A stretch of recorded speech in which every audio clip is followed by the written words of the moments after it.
പശ്ചിമേഷ്യയിലെ സംഘർഷഭരിതമായ അന്തരീക്ഷം വിമാനയാത്രയെ പ്രതികൂലമായി ബാധിച്ച സാഹചര്യത്തിൽ പ്രവാസികൾക്ക് കൈത്താങ്ങാവുകയാണ് എയർ ഇന്ത്യയും എയർ ഇന്ത്യ എക്സ്പ്രസും.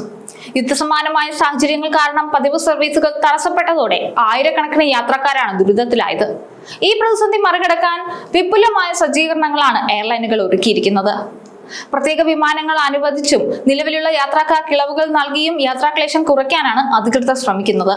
ഗൾഫ് മേഖലയിലേക്കുള്ള കണക്ടിവിറ്റി നിലനിർത്തുന്നതിനൊപ്പം യാത്രക്കാരുടെ സുരക്ഷയ്ക്കും സാമ്പത്തിക താൽപര്യങ്ങൾക്കും മുൻഗണന നൽകുന്ന സമീപനമാണ് എയർ ഇന്ത്യ സ്വീകരിച്ചിരിക്കുന്നത്. ഇത് പ്രവാസികൾക്കിടയിൽ വലിയ ആശ്വാസത്തിന് പകരം നൽകുന്നതാണ്. ഇന്ന് ഗൾഫ് മേഖലയിലേക്ക് ആകെ 80 സർവീസുകൾ നടത്തുമെന്നാണ് ലഭ്യമാകുന്ന വിവരം. ഷെഡ്യൂൾ ചെയ്ത വിമാനങ്ങൾക്ക് പുറമെ പ്രത്യേക സർവീസുകളും ഇതിൽ ഉൾപ്പെടുത്തിയിട്ടുണ്ട്. ജിദ്ദ, മസ്കറ്റ് തുടങ്ങിയ നഗരങ്ങളിലേക്കുള്ള സർവീസുകൾ തടസ്സമില്ലാതെ തന്നെ തുടരും. ഇന്ത്യയിൽ നിന്ന് ജിദ്ദയിലേക്ക് ഇന്ന് 10 വിമാനങ്ങൾ സർവീസ് നടത്തും. ഡൽഹിയിൽ നിന്ന് 1, മുംബൈയിൽ നിന്ന് 2 റൗണ്ട് ട്രിപ്പുകളും എയർ ഇന്ത്യ നടത്തും. എയർ ഇന്ത്യ എക്സ്പ്രസ് ജിദ്ദയിൽ നിന്ന് കോഴിക്കോട്ടേക്കും മംഗളൂരിലേക്കും അധിക സർവീസുകൾ നടത്തും. ഡൽഹി, കൊച്ചി, കോഴിക്കോട്, മുംബൈ എന്നിവിടങ്ങളിൽ നിന്നായി മസ്കറ്റിലേക്ക് ആകെ 8 സർവീസുകളാണ് എയർ ഇന്ത്യ എക്സ്പ്രസ് നടത്തുന്നത്. കൂടാതെ UAE-യിലേക്കും സൗദി അറേബ്യയിലേക്കും ഷെഡ്യൂൾ ചെയ്യാത്ത 62 സർവീസുകൾ കൂടി നടത്താനും സാധ്യതയുണ്ട്. ഇത് അതത് വിമാനത്താവളങ്ങളിലെ സാഹചര്യങ്ങളും അനുമതിയും അനുസരിച്ച് മാത്രമായിരിക്കും.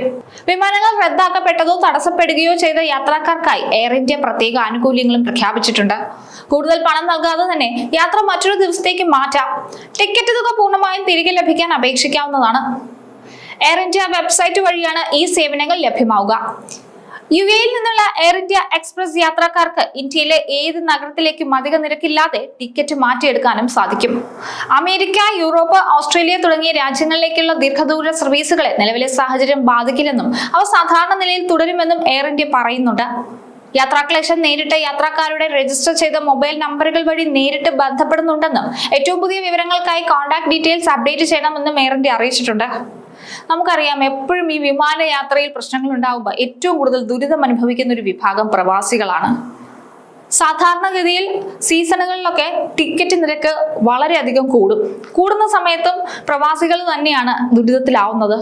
പലർക്കും സീസണിലേക്ക് നാട്ടിലേക്ക് വരാൻ സാധിക്കില്ല. വെക്കേഷൻ അല്ലെങ്കിൽ മറ്റു രീതിയിലുള്ള ഫെസ്റ്റിവൽ, ഓണം, വിഷു, ബക്രീദ്, ക്രിസ്മസ്, ആ സമയത്തെല്ലാം നല്ല തിരക്കാണ് വിമാന കമ്പനികളിൽ ടിക്കറ്റ് ലഭിക്കാനും. അതുപോലെ തന്നെ ഒരു 4-അംഗ കുടുംബത്തിന് യാത്ര ചെയ്യണമെങ്കിൽ ലക്ഷക്കണക്കിന് രൂപ ടിക്കറ്റ് ചാർജായിട്ട് നൽകേണ്ടിയും വരും. അതുകൊണ്ട് സാധാരണക്കാരായ പ്രവാസികൾ മിക്കപ്പോഴും സീസണിൽ നാട്ടിലേക്ക് വരാറില്ല. അവർ സീസൺ കഴിയുന്നത് വരെ കാത്തിരിക്കും. എന്നിട്ട് ടിക്കറ്റ് നിരക്ക് കുറയുന്ന സമയത്ത് അവർ ബുക്ക് ചെയ്ത് നാട്ടിലേക്ക് വരും.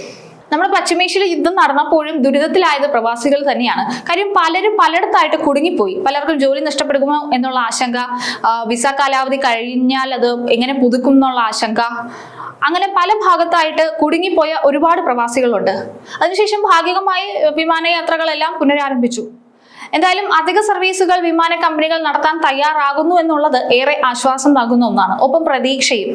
പലരും അവരുടെ ജോലി സ്ഥലത്ത് കുടുങ്ങിപ്പോയവരുണ്ട്, തിരിച്ച് ജോലി സ്ഥലത്തേക്ക് എത്താൻ പറ്റാത്തവരുണ്ട്, നാട്ടിലേക്ക് വരാൻ ആഗ്രഹിച്ച കുറെ പേരുണ്ട്, ടൂറിസ്റ്റ് വിസയിൽ പോയവരുണ്ട്. അപ്പൊ അവർക്കൊക്കെ ഈ വിസ കാലാവധിയുടെ ഒരു പ്രശ്നം നിലനിൽക്കുന്നുണ്ടായിരുന്നു. UAE ഇതിനെതിരെ ചില ആശ്വാസ പ്രഖ്യാപനങ്ങളൊക്കെ നടത്തിയിരുന്നു. എങ്കിലും ഈ വാർത്ത ഒരുപാട് പ്രവാസികൾക്ക് സമാധാനവും സന്തോഷവും നൽകുന്ന ഒന്നാണ്. വരും ദിവസങ്ങളിൽ കൂടുതൽ വിമാന സർവീസുകൾ ഉണ്ടാവുമെന്ന് തന്നെ നമുക്ക് പ്രതീക്ഷിക്കാം.